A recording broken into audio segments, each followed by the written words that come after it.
there, this is Connie Haxby, licensed clinical social worker, and today I wanted to talk to you about what to look for in a therapist.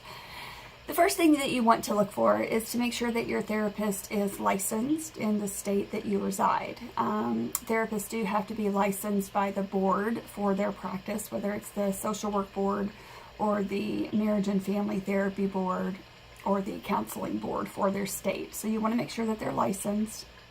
This means that they have gotten their master's degree at an accredited college or university, and that they have also sat for an exam so that they could obtain that license, as well as doing some supervision hours and clinical hours in order to obtain that license. So this is going to show that you are seeing someone who is trained and has experience and is knowledgeable in what they are doing as a therapist, and that's very, very important.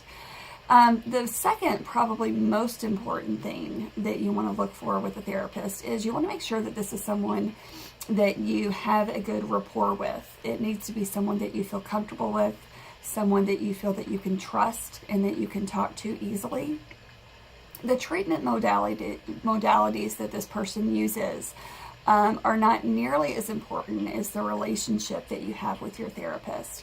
So even though your therapist, may be trained in EMDR or CBT or any other of the treatment modalities that you'd like to go with, the first and foremost thing that you want to do is just to be comfortable with that person, because no treatment modalities are going to make up for a lack of comfort and trust that you have with that person. And there's actually been some literature out there about this exact thing, that success rates for, clients or patients that have come into treatment are much better when they have a good relationship. So I try to explain it to people this way.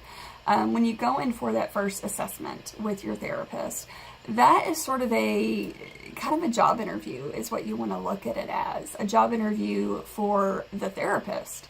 So you want to make sure that this is someone that you feel you can easily talk to, someone that you feel comfortable around, someone whose personality and types of treatment, again, not modalities, but more types of treatment in the way that they present things and the way that they talk to you, the way that they can relay information. You want to make sure that this is someone that you can understand and that also understands what you're looking for. So that's a really, really important factor in finding a therapist. Now, so treatment modalities are another big thing. That's probably the third most important. This is someone who you want to make sure has some experience in whatever it is that you are being treated for. For instance, I see adults and older adolescents. So I would never take on a client who is a child. I would never take on a couple, because that's not something that I have expertise in. So I would send that person to someone else. I would refer that person out to another therapist who has more of a, I guess maybe a specialty, or at least some more experience with that type of population. The treatment modalities such as EMDR, CBT, EFS, IFS, there's so many.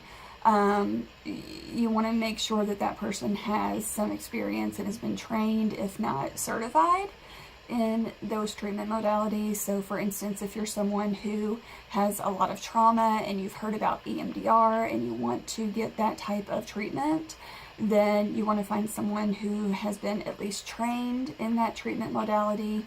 But again, you also want to make sure that you have a good rapport with the therapist who is trained in that treatment modality, because if you don't trust your therapist and you go into EMDR, the chances that it's going to be successful aren't very good, or I don't want to say aren't very good, but are probably better if you have a good relationship with your therapist. Because again, if you feel like you're holding back because you don't know if you quite, jive with this person or trust this person, then those treatment modalities aren't going to be beneficial to their full effect. So look for those things when you're looking for a therapist. Make sure that they are certified with their board in the state that you reside. Make sure that the relationship that you have with that therapist is good. And here's something to say about that too. You know, sometimes it takes 2 or 3 sessions with a therapist to see if that relationship is really gonna jive, and that's completely fine. If it doesn't, don't feel bad, don't feel guilty about moving on to someone else. We understand that you need to feel comfortable with us. We are not going to take it personally. Honestly, if you're not feeling it with us, then chances are we've kind of caught on to that, and so it wouldn't surprise us to hear that you don't feel like it's a good fit. And we are completely okay with that. We want you to get the treatment that you need with the person that you feel most comfortable getting that treatment with. So feel free to move on and tell your therapist, you know, I just don't think this is a good fit and I need to find someone who is a good fit. We get it. The majority of us have our own therapist too, me included. And I've been through a couple that I was just like, you know, this just really isn't a good fit. And now I've got one who's great. And I feel really comfortable with her. So make sure that you also feel really comfortable with the person that you're going to see as well. And then number 3, the treatment modalities that are going to be helpful for whatever it is that you're dealing with. So those 3 things are the things that I want you to think about when you are looking for a therapist. And yeah, so that's about it. If there's any questions about that, you can feel free to comment on the video. If you have any experience with this particular situation and you want to comment, feel free and I will read those. And next week, again, I will be posting another video, and not quite sure yet what the subject of that is going to be, but I definitely wanted to go ahead and share with you things that you want to look for in a therapist, because that is a really important relationship. So it's extremely important that you have a good rapport with that person. So until next week, have a great weekend, and we will see you then. Bye.